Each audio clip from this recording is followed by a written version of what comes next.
Coronavirus is a family of viruses that can infect both humans and animals. While some coronaviruses cause only mild illnesses similar to the common cold, others can lead to serious respiratory diseases. The virus responsible for COVID-19 is called SARS-CoV-2, and the disease it causes is known as coronavirus disease 2019, or simply COVID-19. The name, coronavirus, comes from the virus's appearance under an electron microscope. It has spike-shaped proteins on its surface that resemble a crown, and the Latin word, corona, means crown. These spike proteins are important because they help the virus attach to and enter human cells. Before COVID-19, scientists had already studied other dangerous coronaviruses. In 2002, the SARS outbreak affected thousands of people across multiple countries. In 2012, another coronavirus caused Middle East Respiratory Syndrome (MERS). These outbreaks showed that coronaviruses could become serious public health threats, leading researchers to continue studying this group of viruses. At the end of 2019, doctors identified a group of patients with an unusual type of pneumonia. Scientists later confirmed that the illness was caused by a newly discovered coronavirus. The virus spread rapidly because it could pass efficiently from one person to another, including from individuals who had very mild symptoms or no symptoms at all.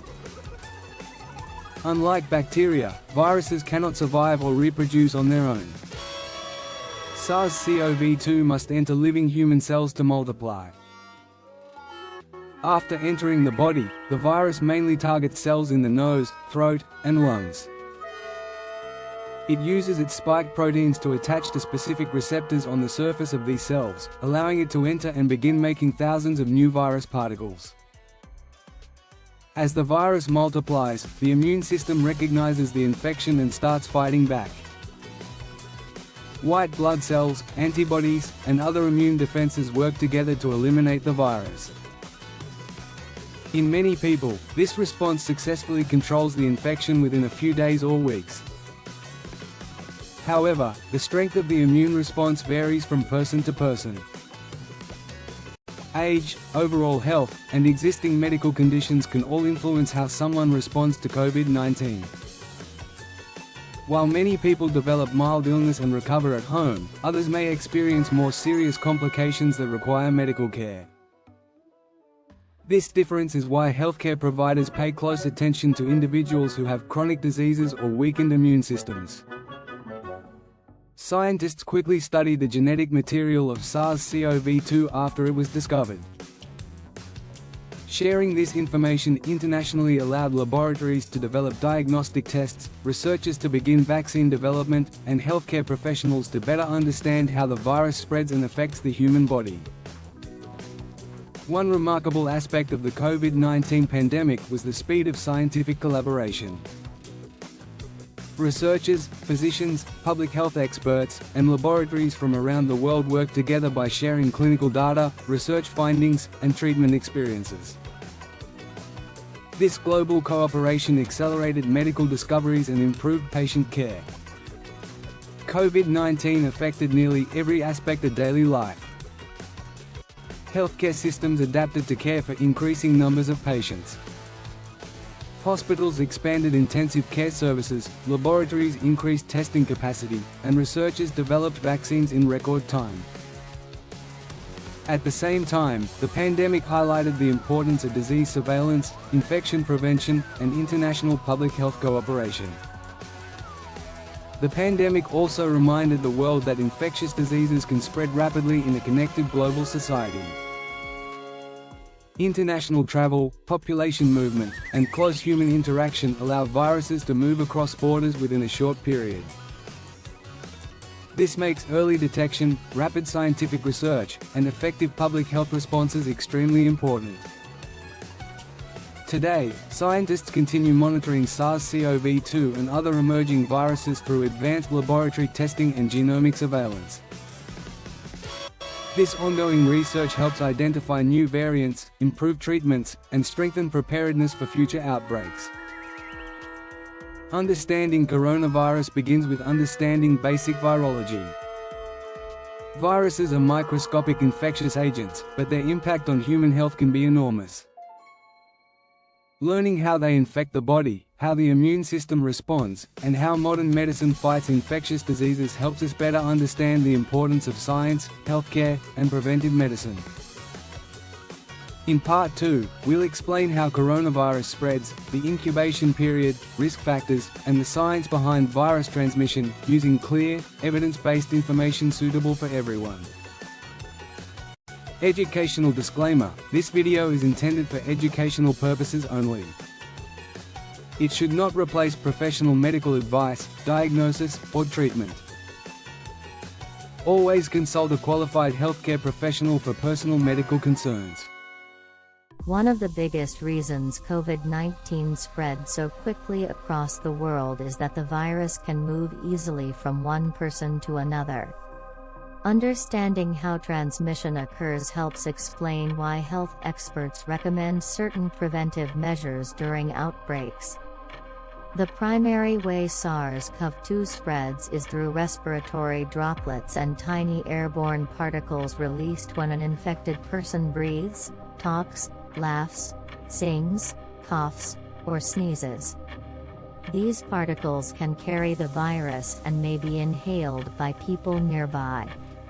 Transmission is more likely when people spend long periods in crowded indoor spaces with poor ventilation. Offices, classrooms, public transportation, shopping centers, restaurants, and family gatherings may increase the risk if fresh air circulation is limited. Good ventilation helps remove virus-containing particles from the air, reducing the chance of infection. A person infected with coronavirus does not always look sick. Some people develop symptoms after several days, while others remain symptom-free throughout the infection. Even without obvious symptoms, an infected individual may still spread the virus to others. This silent transmission was one of the major challenges during the pandemic. After the virus enters the body, it goes through an incubation period. This is the time between infection and the appearance of symptoms. During this period, the virus begins multiplying inside the respiratory tract. In many cases, people may unknowingly spread the virus before realizing they are infected. The amount of virus someone is exposed to can also influence the likelihood of infection. Close contact with an infected person for a longer time generally increases the risk. Short encounters in open outdoor environments usually carry a lower risk than prolonged contact in enclosed spaces. Although the virus mainly spreads through the air, touching contaminated surfaces is considered a much less common route of transmission. Even so, washing hands regularly remains an important habit because it helps prevent the spread of many infectious diseases, including seasonal flu and stomach infections. Not everyone has the same risk of developing severe COVID-19. Older adults are generally more vulnerable because the immune system becomes less effective with age. People with chronic diseases such as diabetes, heart disease, chronic lung disease, kidney disease, obesity, or weakened immune systems may also face a higher risk of serious illness. Healthy young adults and children often experience milder disease, but severe illness can still occur in some cases. For this reason, doctors recommend that everyone follow good hygiene practices and seek medical advice if concerning symptoms develop. Scientists also discovered that coronavirus changes over time. Like many viruses, SARS-CoV-2 naturally develops genetic mutations as it reproduces.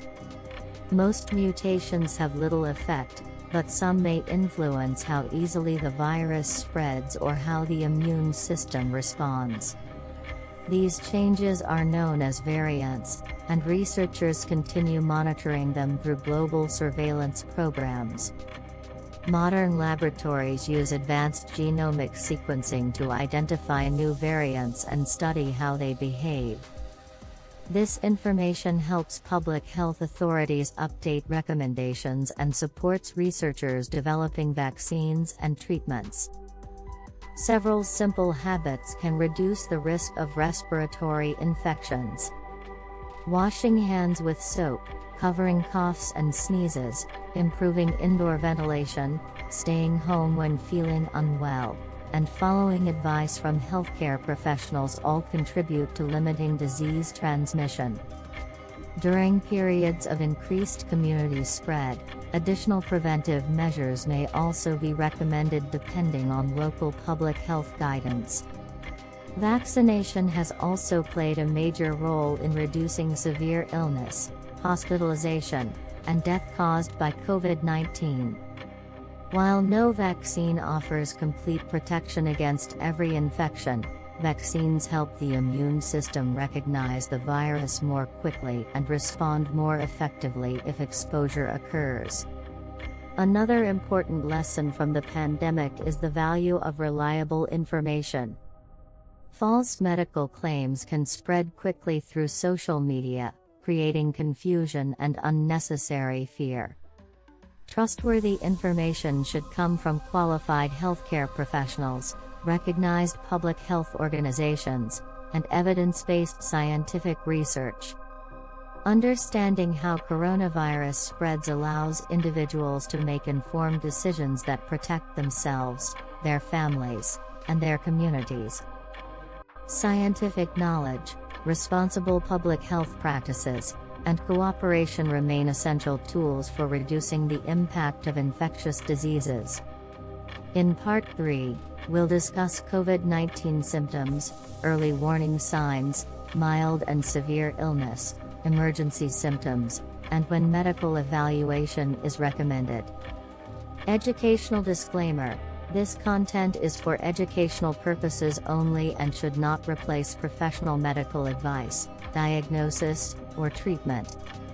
Always consult a qualified healthcare professional if you have questions about COVID-19 affects people in different ways. Some individuals never develop symptoms, while others experience mild illness, and a smaller number may become seriously ill. The severity depends on several factors, including age, immune response, overall health, and certain underlying medical conditions. Most people begin to notice symptoms within a few days after becoming infected.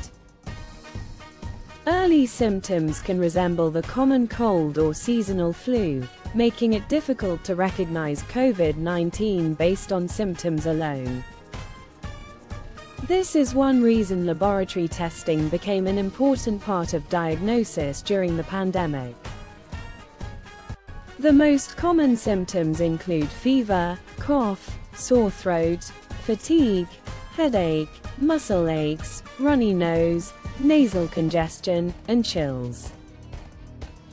Some people also experience a temporary loss or change in their sense of taste or smell, although this symptom is less common with some newer variants. COVID-19 can also affect the digestive system. Some patients develop nausea, vomiting, diarrhea, abdominal discomfort, or reduced appetite. These symptoms may occur alone or together with respiratory symptoms. Because the illness can affect multiple body systems, every patient may have a slightly different experience. In mild cases, symptoms usually improve with rest, adequate hydration, proper nutrition, and supportive care recommended by a healthcare professional. Many people recover completely at home without requiring hospitalization. However, recovery time varies from person to person. Some individuals develop moderate illness. Persistent fever, worsening cough, increasing fatigue, or mild shortness of breath may indicate that closer medical monitoring is needed. Healthcare providers evaluate these patients based on their symptoms, medical history, oxygen levels, and overall condition. Severe COVID-19 requires immediate medical attention. Difficulty breathing, persistent chest pain, confusion, bluish lips or face, inability to stay awake, or signs of low oxygen levels are considered emergency warning signs. These symptoms require prompt evaluation because they may indicate serious complications affecting the lungs or other organs. COVID-19 primarily affects the respiratory system. In some patients, inflammation develops inside the lungs, making it difficult for oxygen to move into the bloodstream. This condition can lead to pneumonia or, in severe cases, respiratory failure requiring hospital treatment and specialized medical care. Doctors often use a small device called a pulse oximeter to measure blood oxygen saturation. This painless device is placed on a fingertip and helps healthcare professionals evaluate how well oxygen is reaching the body's tissues. Oxygen measurements are only one part of the clinical assessment and should always be interpreted together with symptoms and medical evaluation. Certain groups are more likely to develop severe illness. Older adults, people with diabetes, chronic heart disease, chronic kidney disease, chronic lung disease, obesity, weakened immune systems, or multiple long-term medical conditions may require closer monitoring if they become infected. Children usually experience milder illness than adults, but they can still become infected and, in rare cases, develop serious complications. Infants, children with complex medical conditions, or those experiencing significant breathing difficulties should receive prompt medical evaluation. Pregnant individuals should also communicate with their healthcare providers if COVID-19 symptoms develop. Medical teams can provide individualized guidance based on pregnancy stage, overall health, and current clinical recommendations. It is important to remember that symptoms alone cannot confirm COVID-19. Influenza, respiratory syncytial virus, RSV, common cold viruses, bacterial pneumonia, and several other respiratory infections may produce similar symptoms. Healthcare professionals may recommend diagnostic testing to determine the actual cause of illness. Most people begin recovering gradually as the immune system clears the virus. Fatigue and cough may continue for some time even after the infection has improved. Recovery speed varies depending on the severity of illness, age, and overall health. Even after symptoms improve, maintaining good hydration, balanced nutrition, adequate sleep, and following medical advice can support recovery. Individuals with persistent or worsening symptoms should contact their healthcare provider for further evaluation. Researchers have also identified a condition known as long COVID, where some symptoms continue or new symptoms appear weeks or months after the initial infection. We will discuss this condition in detail later in this series. Recognizing early symptoms and understanding warning signs can help people seek medical care at the appropriate time. Early evaluation is especially important for individuals at higher risk of severe disease because timely treatment and monitoring may improve outcomes. In Part 4, we'll explain COVID-19 diagnostic tests, including PCR tests, rapid antigen tests, antibody tests, how each test works, their advantages, limitations, and when doctors recommend them. Educational disclaimer. This video is for educational purposes only. It should not replace professional medical advice, diagnosis, or treatment. If you experience severe symptoms or have concerns about your health, seek guidance from a qualified. COVID-19 affects people in different ways. Some individuals never develop symptoms, while others experience mild illness, and a smaller number may become seriously ill. The severity depends on several factors, including age, immune response, overall health, and certain underlying medical conditions. Most people begin to notice symptoms within a few days after becoming infected. Early symptoms can resemble the common cold or seasonal flu, making it difficult to recognize COVID-19 based on symptoms alone. This is one reason laboratory testing became an important part of diagnosis during the pandemic. The most common symptoms include fever, cough, sore throat, fatigue, headache, muscle aches, runny nose, nasal congestion, and chills. Some people also experience a temporary loss or change in their sense of taste or smell, although this symptom is less common with some newer variants. COVID-19 can also affect the digestive system. Some patients develop nausea, vomiting, diarrhea, abdominal discomfort, or reduced appetite. These symptoms may occur alone or together with respiratory symptoms. Because the illness can affect multiple body systems, every patient may have a slightly different experience. In mild cases, symptoms usually improve with rest, adequate hydration, proper nutrition, and supportive care recommended by a healthcare professional. Many people recover completely at home without requiring hospitalization. However, recovery time varies from person to person. Some individuals develop moderate illness. Persistent fever, worsening cough, increasing fatigue, or mild shortness of breath may indicate that closer medical monitoring is needed. Healthcare providers evaluate these patients based on their symptoms, medical history, oxygen levels, and overall condition. Severe COVID-19 requires immediate medical attention. Difficulty breathing, persistent chest pain, confusion, bluish lips or face, inability to stay awake, or signs of low oxygen levels are considered emergency warning signs.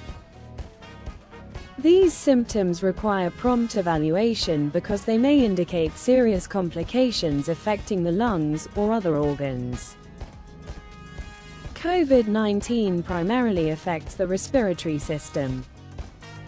In some patients, inflammation develops inside the lungs, making it difficult for oxygen to move into the bloodstream.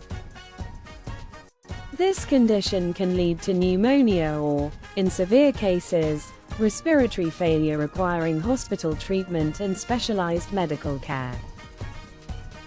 Doctors often use a small device called a pulse oximeter to measure blood oxygen saturation. This painless device is placed on a fingertip and helps healthcare professionals evaluate how well oxygen is reaching the body's tissues. Oxygen measurements are only one part of the clinical assessment and should always be interpreted together with symptoms and medical evaluation. Certain groups are more likely to develop severe illness. Older adults, people with diabetes, chronic heart disease, chronic kidney disease, chronic lung disease, obesity, weakened immune systems, or multiple long-term medical conditions may require closer monitoring if they become infected. Children usually experience milder illness than adults, but they can still become infected and, in rare cases, develop serious complications. Infants, children with complex medical conditions, or those experiencing significant breathing difficulties should receive prompt medical evaluation. Pregnant individuals should also communicate with their healthcare providers if COVID-19 symptoms develop. Medical teams can provide individualized guidance based on pregnancy stage, overall health, and current clinical recommendations. It is important to remember that symptoms alone cannot confirm COVID-19. Influenza, respiratory syncytial virus, RSV, common cold viruses, bacterial pneumonia, and several other respiratory infections may produce similar symptoms. Healthcare professionals may recommend diagnostic testing to determine the actual cause of illness. Most people begin recovering gradually as the immune system clears the virus.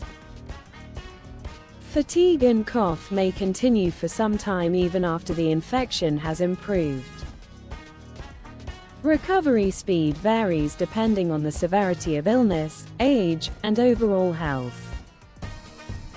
Even after symptoms improve, maintaining good hydration, balanced nutrition, adequate sleep, and following medical advice can support recovery. Individuals with persistent or worsening symptoms should contact their healthcare provider for further evaluation. Researchers have also identified a condition known as long COVID, where some symptoms continue or new symptoms appear weeks or months after the initial infection. We will discuss this condition in detail later in this series. Recognizing early symptoms and understanding warning signs can help people seek medical care at the appropriate time.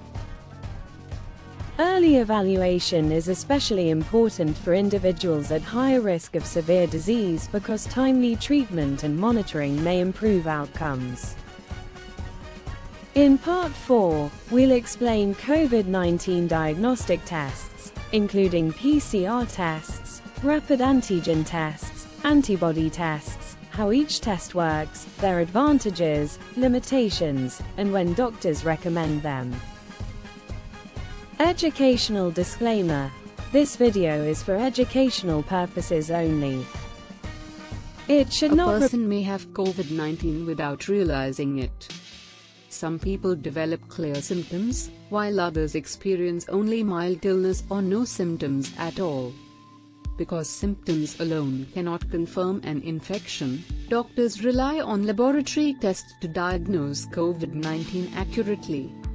During the pandemic, millions of tests were performed every day, helping healthcare professionals identify infections, monitor outbreaks, and guide treatment decisions. One of the most accurate diagnostic methods is the PCR test, which stands for polymerase chain reaction. This laboratory test detects the genetic material of SARS-CoV-2. Since it identifies the virus itself rather than the body's immune response, PCR testing became the gold standard for diagnosing active COVID-19 infection. To perform a PCR test, a healthcare worker usually collects a sample from the nose or throat using a sterile swab. In some situations, saliva samples may also be used. The sample is sent to a specialized laboratory where advanced equipment searches for tiny amounts of the virus's genetic material. If viral genetic material is detected, the result is reported as positive. PCR testing is highly sensitive, meaning it can detect very small amounts of the virus. This allows doctors to identify infections even during the early stages in many cases. However, because the test requires specialized laboratory equipment and trained personnel, results may take several hours or even longer depending on the healthcare facility. Another commonly used diagnostic method is the rapid antigen test. Unlike PCR, This test looks for specific proteins found on the surface of the virus. The sample collection process is similar, usually involving a nasal swab, but the results are available much more quickly, often within 15 to 30 minutes. Rapid antigen tests are especially useful when quick decisions are needed. Hospitals, clinics, workplaces, schools, and community testing centers often use them because they provide fast results. However, they are generally less sensitive than PCR tests, particularly when the amount of virus in the body is low. For this reason, healthcare providers may recommend a PCR test to confirm certain negative or uncertain antigen test results when clinical suspicion remains high. Another type of laboratory investigation is the antibody test, also called a serology test. Unlike PCR and rapid antigen tests, antibody tests do not detect the virus itself. Instead, they look for antibodies produced by the immune system after infection or vaccination. Because antibodies take time to develop, antibody tests are not used to diagnose early active COVID-19 infection. Antibody testing has been valuable for research studies and for understanding whether someone has previously been exposed to the virus or has developed an immune response. However, a positive antibody test alone cannot determine whether a person is currently infectious or protected against future infections. Doctors choose the most appropriate test based on several factors, including symptoms, timing of exposure, medical history, and the reason for testing. Someone with recent symptoms may benefit from PCR or rapid antigen testing, while antibody testing is typically used for different clinical or research purposes. Timing plays an important role in diagnostic accuracy. Testing too soon after exposure may produce a negative result because the virus has not yet reached detectable levels. If a healthcare provider suspects COVID-19 despite an initial negative result, repeat testing or additional evaluation may be recommended depending on the clinical situation. Laboratory results should never be interpreted in isolation. A positive result, a negative result, or an inconclusive report must always be considered alongside symptoms, physical examination, recent exposure history, and professional medical assessment. This comprehensive approach helps healthcare providers make accurate decisions about diagnosis and patient care. Modern laboratories follow strict quality control procedures to ensure reliable test results. Throughout the pandemic, scientists continuously improved testing technology, making diagnostic methods faster, more accurate, and more widely available around the world. It is also important to understand that no diagnostic test is perfect. Every laboratory test has strengths and limitations. Healthcare professionals are trained to interpret results carefully and decide whether additional testing or follow-up is necessary. COVID-19 testing has played a crucial role in protecting public health. Accurate diagnosis helps patients receive appropriate medical advice, supports infection control measures, assists researchers in monitoring disease trends, and helps healthcare systems respond more effectively during outbreaks.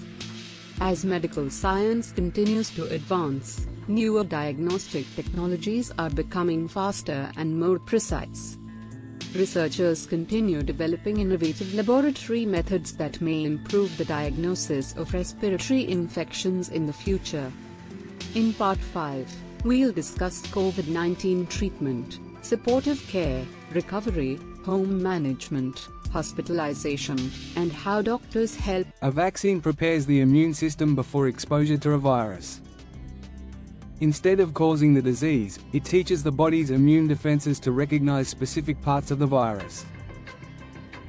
If a vaccinated person is later exposed to SARS-CoV-2, the immune system can respond more quickly and effectively, helping reduce the severity of illness.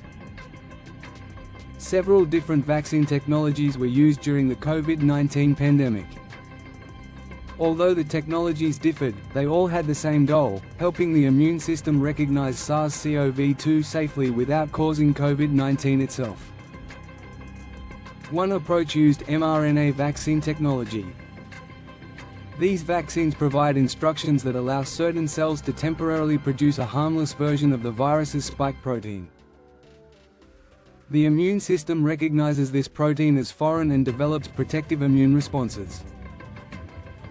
The mRNA does not enter the cell's nucleus and does not change a person's DNA. Another approach used viral vector vaccines. These vaccines use a modified, non-replicating virus to deliver instructions for producing the spike protein. The vector virus cannot cause COVID-19, but it helps stimulate the immune system to recognize and respond to SARS-CoV-2 in future exposures. Some vaccines used protein subunit technology, which introduces purified pieces of the virus rather than the entire virus. Other vaccines used inactivated virus technology, where the virus has been killed or inactivated so it cannot reproduce. Each technology has advantages, and all undergo extensive evaluation before being authorized for public use. Before any vaccine is approved, it passes through multiple stages of clinical research. Scientists first study the vaccine in laboratories and then conduct carefully monitored clinical trials involving volunteers. These studies evaluate safety, immune response, appropriate dosage, and effectiveness. Regulatory authorities review the scientific evidence before making decisions regarding authorization. Like all medicines, vaccines can cause side effects. Most reported side effects are mild and temporary. Some people experience pain at the injection site, fatigue, headache, muscle aches, chills, or a mild fever for a short period. These reactions usually improve within a few days and are generally considered signs that the immune system is responding to the vaccine. Serious side effects are uncommon but are carefully monitored through vaccine safety surveillance systems. Public health agencies continue collecting and reviewing safety information to identify rare adverse events and ensure that the benefits of vaccination continue to outweigh potential risks. Many people ask whether vaccinated individuals can still become infected. The answer is yes. No vaccine provides complete protection against every infection. However, vaccination significantly reduces the risk of developing severe disease, requiring hospitalization, or experiencing life-threatening complications. This is one of the primary reasons vaccination remains an important public health tool. As SARS-CoV-2 continued to evolve, scientists observed that immunity could decrease over time and that new variants sometimes behaved differently from earlier strains. Because of this, booster doses were recommended for certain groups based on age, health status, risk factors, and updated public health guidance. Booster doses help strengthen immune protection by reminding the immune system how to recognize the virus. Vaccination is especially important for people at higher risk of severe illness, including older adults and individuals with chronic medical conditions.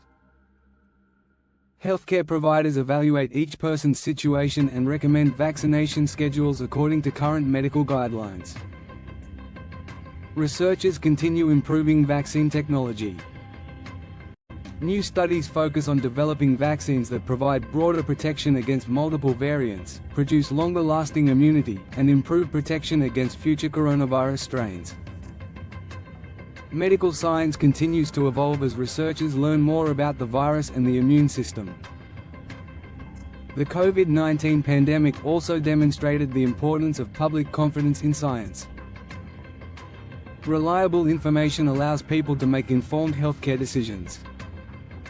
When questions arise about vaccines, the most trustworthy sources are qualified healthcare professionals, recognized public health organizations, and evidence-based scientific research.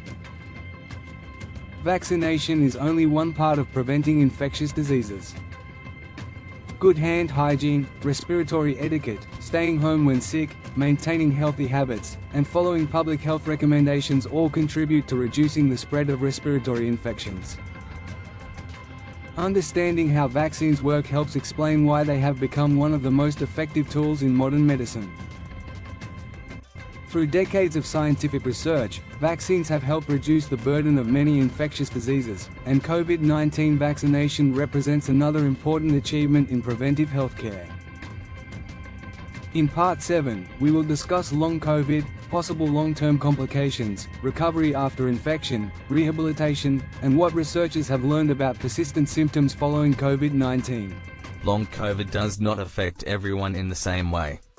Some people recover completely without any lasting symptoms, while others experience health issues that continue for weeks or months after the original infection. Long COVID can occur after mild, moderate, or severe COVID-19, although the risk may be higher in some individuals than others.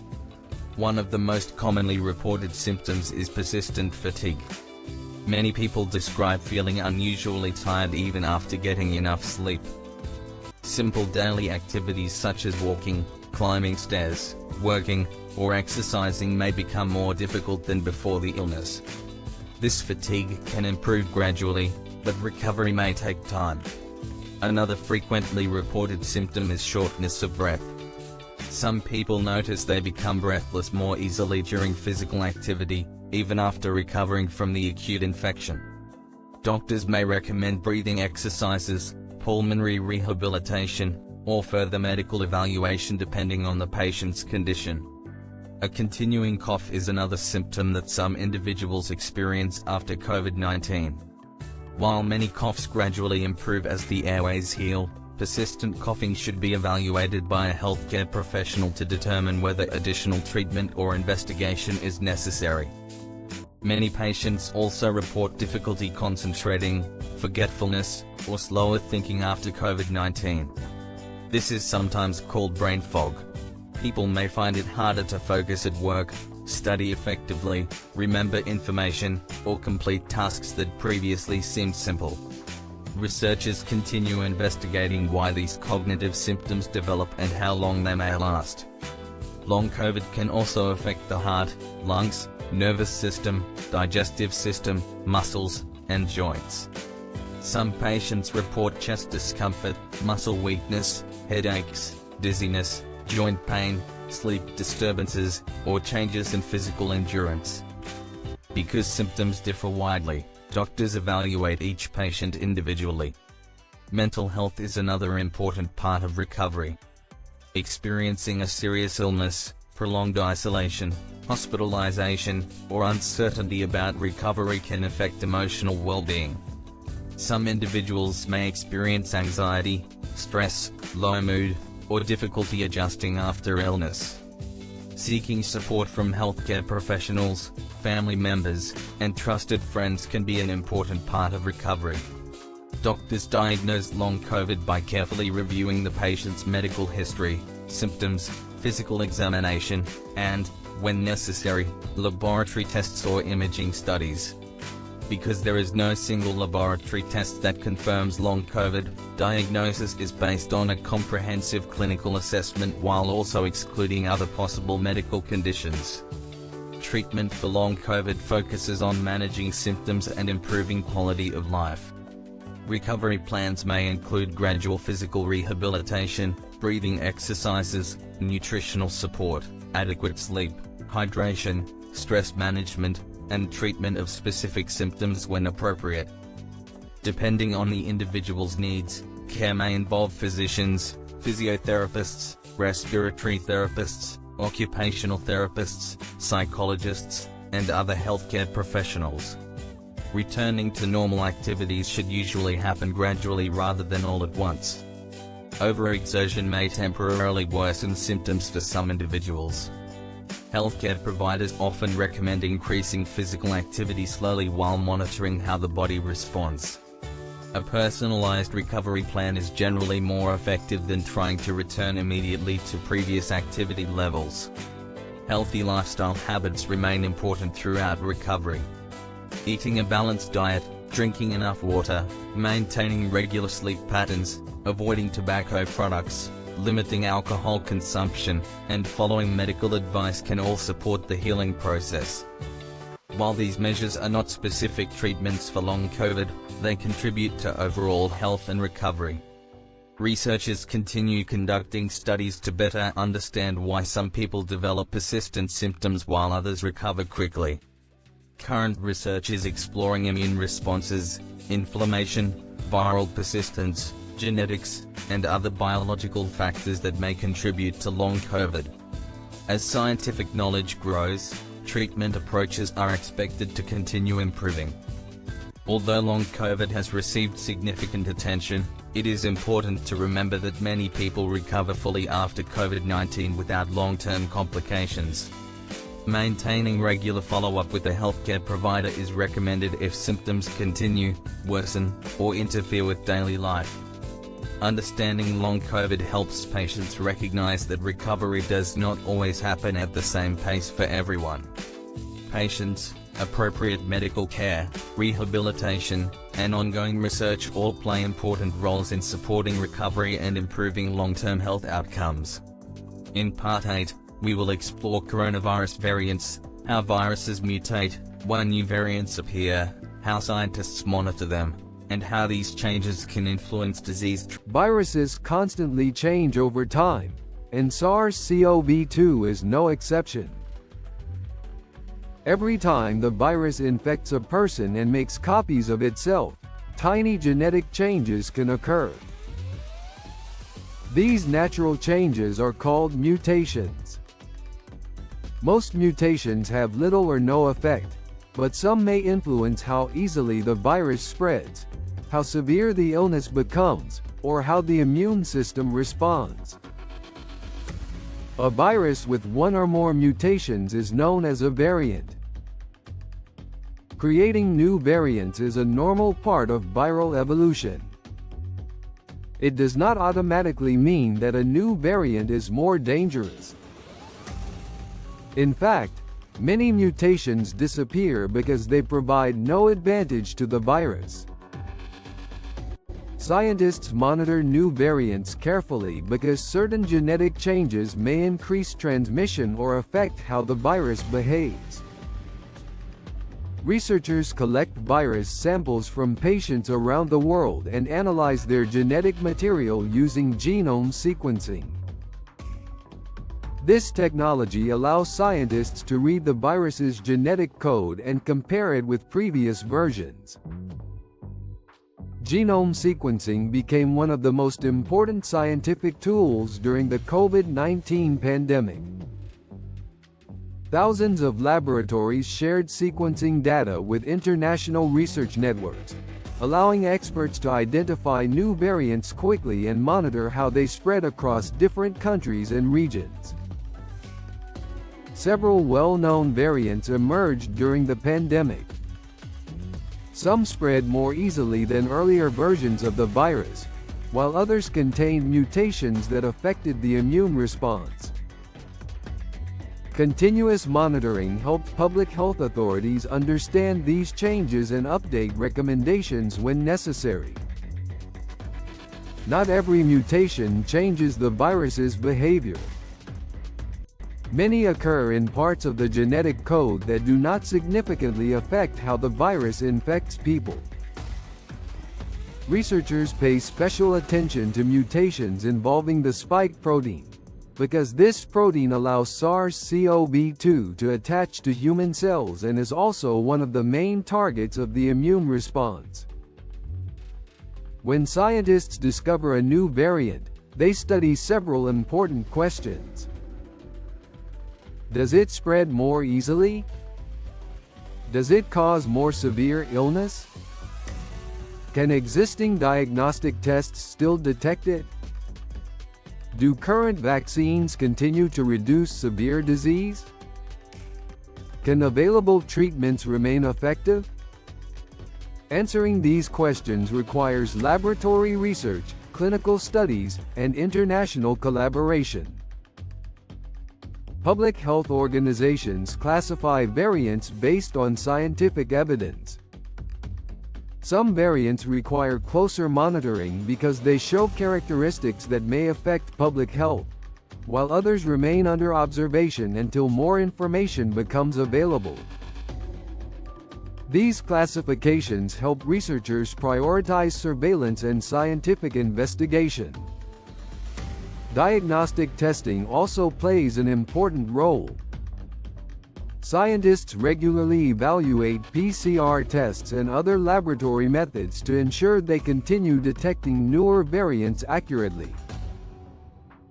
Modern diagnostic systems are designed to remain effective even as the virus gradually changes. Vaccines continue to provide important protection even when new variants appear.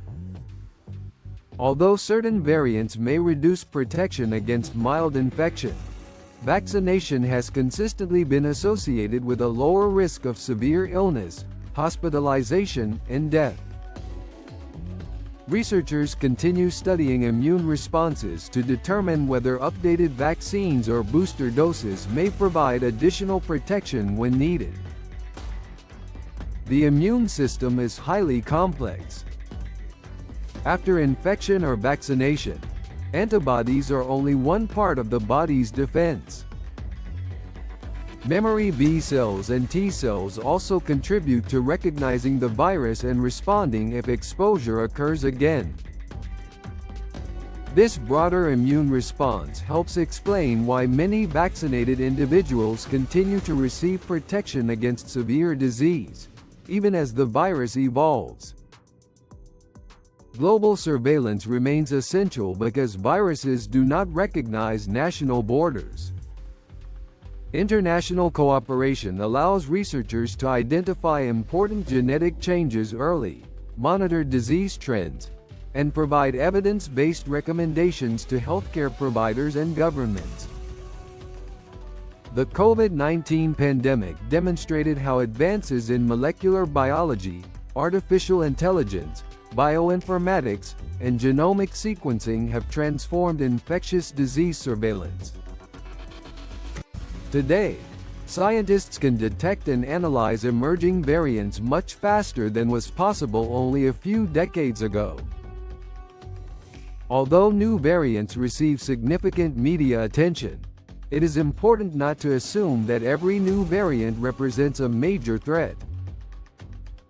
Most genetic changes are expected as part of normal viral evolution. Scientists evaluate each variant carefully before drawing conclusions about its impact on public health.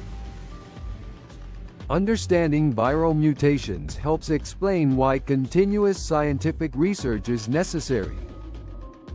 Infectious diseases evolve over time, and healthcare systems must adapt using the latest evidence. Ongoing research improves vaccines, diagnostic tests, treatments, and public health strategies, strengthening preparedness for future outbreaks. In Part 9, we will discuss effective prevention strategies, hand hygiene, respiratory etiquette, ventilation, healthy lifestyle habits, public health measures, and practical ways individuals can reduce the spread of respiratory infections.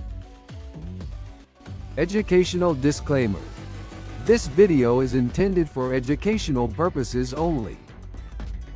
It should not replace professional medical advice, diagnosis, or treatment. For the latest health recommendations, consult qualified health. One of the simplest and most effective preventive habits is proper hand hygiene. Our hands frequently touch objects such as door handles, mobile phones, keyboards, shopping carts, and public surfaces. Washing hands thoroughly with soap and clean water for at least 20 seconds helps remove many germs that may be present. When soap and water are not available, an alcohol-based hand sanitizer with an appropriate alcohol concentration can be a useful alternative. Another important habit is respiratory etiquette. Whenever you cough or sneeze, cover your mouth and nose with a tissue or your elbow rather than your hands.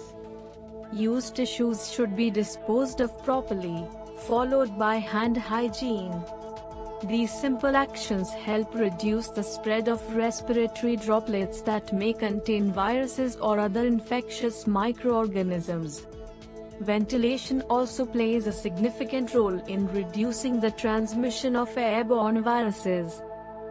Fresh air helps dilute and remove virus-containing particles from indoor environments. Opening windows, improving airflow, using properly maintained ventilation systems, and increasing outdoor air circulation where possible can reduce the concentration of respiratory particles in enclosed spaces. Crowded indoor settings generally present a greater risk of virus transmission than outdoor environments. Spending long periods in poorly ventilated areas increases the opportunity for respiratory particles to accumulate. During periods of increased respiratory illness in the community, reducing unnecessary close contact in crowded indoor spaces may help lower the overall risk of infection. If you develop symptoms such as fever, cough, sore throat, body aches, or other signs of a respiratory infection, staying home while you recover helps reduce the chance of spreading illness to family members, co-workers, classmates, and the wider community. Rest, hydration, and appropriate medical advice also support your own recovery. Maintaining a healthy immune system is another important part of overall health. Although no food, supplement, or lifestyle habit can completely prevent COVID-19, balanced nutrition, regular physical activity, adequate sleep, stress management, and avoiding tobacco products contribute to a healthier immune response. These habits support the body's ability to respond to infections and promote long-term well-being. Vaccination remains an important preventive strategy for reducing severe illness caused by COVID-19. Vaccines help prepare the immune system to recognize the virus more efficiently, lowering the risk of hospitalization and serious complications in many individuals. Healthcare providers recommend vaccination according to current medical guidelines and individual health circumstances. Mental health is equally important. Public health emergencies can create stress, uncertainty, and emotional challenges. Maintaining social connections, following reliable information sources, practicing healthy daily routines, and seeking professional support when needed all contribute to emotional well-being. Another valuable lesson from the pandemic is the importance of health literacy. Understanding basic medical information allows people to make informed decisions about testing, treatment, vaccination, and preventive measures. Relying on trustworthy scientific information rather than rumors or misinformation helps protect both individuals and communities.